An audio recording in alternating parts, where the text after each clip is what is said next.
The Giver by Lois Lowry, Chapter 4. Jonas rode at a leisurely pace, glancing at the bike ports beside the buildings to see if he could spot Asher's. He didn't often do his volunteer hours with his friend because Asher frequently fooled around and made serious work a little difficult. But now, with 12 coming so soon and the volunteer hours ending, it didn't seem to matter. The freedom to choose where to spend those hours had always seemed a wonderful luxury to Jonas. Other hours of the day were so carefully regulated. He remembered when he had become an 8, as Lily would do shortly, and he had been faced with that freedom of choice. The 8s always set out on their first volunteer hours a little nervously, giggling and staying in a group of friends. They almost invariably did their hours on recreation duty first, helping with the younger ones in a place where they still felt comfortable. But with guidance, as they developed self-confidence and maturity, they moved on to other jobs, gravitating toward those that would suit their own interests and skills. A male 11 named Benjamin had done his entire nearly 4 years in the rehabilitation center, working with citizens who had been injured. It was rumored that he was as skilled now as the rehabilitation directors themselves, and that he had even developed some machines and methods to hasten rehabilitation. There was no doubt that Benjamin would receive his assignment to that field and would probably be permitted to bypass most of the training. Jonas was impressed by the things Benjamin had achieved. He knew him, of course, since they had always been group mates, but they had never talked about the boy's accomplishments much because such a conversation would have been awkward for Benjamin.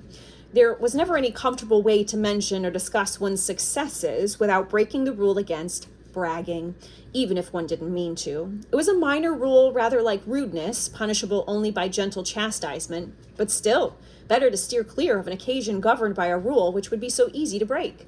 The area of dwellings behind him, Jonas rode past the community structures, hoping to spot Asher's bicycle parked beside one of the small factories or office buildings.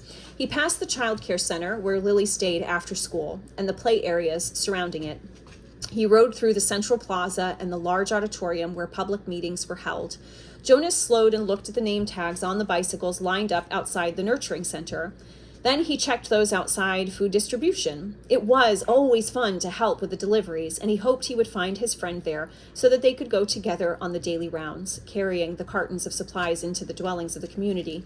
But he finally found Asher's bicycle, leaning, as usual, instead of upright in its port, as it should have been, at the house of the old.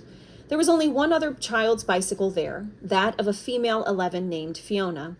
Jonas liked Fiona. She was a good student, quiet and polite, but she had a sense of fun as well, and it didn't surprise him that she was working with Asher today. He parked his bicycle neatly in the port beside theirs and entered the building. "Hello, Jonas," the attendant at the front desk said. She handed him the sign-up sheet and stamped her own official seal beside his signature. All of the volunteer hours would be carefully tabulated at the Hall of Records.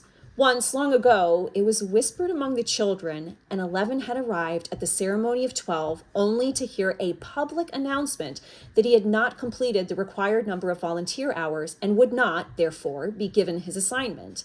He had been permitted an additional month in which to complete the hours and then given his assignment privately, with no applause, no celebration, a disgrace that had clouded his entire future.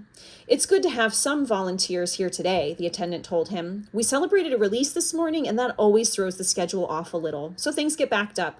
She looked at a printed sheet. "Let's see. Asher and Fiona are helping in the bathing room. Why don't you join them there? You know where it is, don't you?"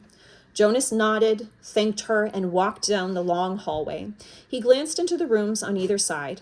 The old were sitting quietly, some visiting and talking with one another, others doing handwork, simple crafts, a few were asleep. Each room was comfortably furnished, the floors covered with thick carpeting. It was a sense of a serene and slow-paced place, unlike the busy centers of manufacture and distribution where the daily work of the community occurred. Jonas was glad that he had, over the years, chosen to do his hours in a variety of places so that he could experience the differences. He realized, though, that not focusing on one area meant he was left with not the slightest idea, not even a guess of what his assignment would be. He laughed softly, thinking about the ceremony again, Jonas? He teased himself. But he suspected that, with the date so near, probably all of his friends were too. He passed a caretaker walking slowly with one of the old in the hall. "Hello, Jonas," the young uniformed man said, smiling pleasantly. The woman beside him, whose arm he held, was hunched over as she shuffled along in her soft slippers. She looked toward Jonas and smiled, but her dark eyes were clouded and blank. He realized she was blind. He entered the bathing room with its warm, moist air and scent of cleansing lotions. He removed his tunic, hung it carefully on a wall hook, and put on the volunteer's smock that was folded on a shelf. "Hi, Jonas," Asher called from the corner where he was kneeling beside a tub. Jonas saw Fiona nearby at a different tub. She looked up and smiled at him, but she was busy gently washing a man who lay in the warm water. Jonas greeted them and the caretaker attendants at work nearby. Then he went to the row of padded lounging chairs where others of the old were waiting. He had worked here before. He knew what to do. "Your turn, Larissa," he said, reading the name tag on the woman's robe. "I'll just start the water and then help you up." He pressed the button on a nearby empty tub and watched as the warm water flowed in through the many small openings on the sides. The tub would be filled in a minute, and the water flow would stop automatically. He helped the woman from the chair, led her to the tub, removed her robe, and steadied her with his hand on her arm as she stepped in and lowered herself. She leaned back and sighed with pleasure, her head on a soft cushioned headrest. "Comfortable?" he asked, and she nodded, her eyes closed. Jonas squeezed cleansing lotion onto the clean sponge at the edge of the tub and began to wash her frail body. Last night, he had watched as his father bathed the new child. It was much the same.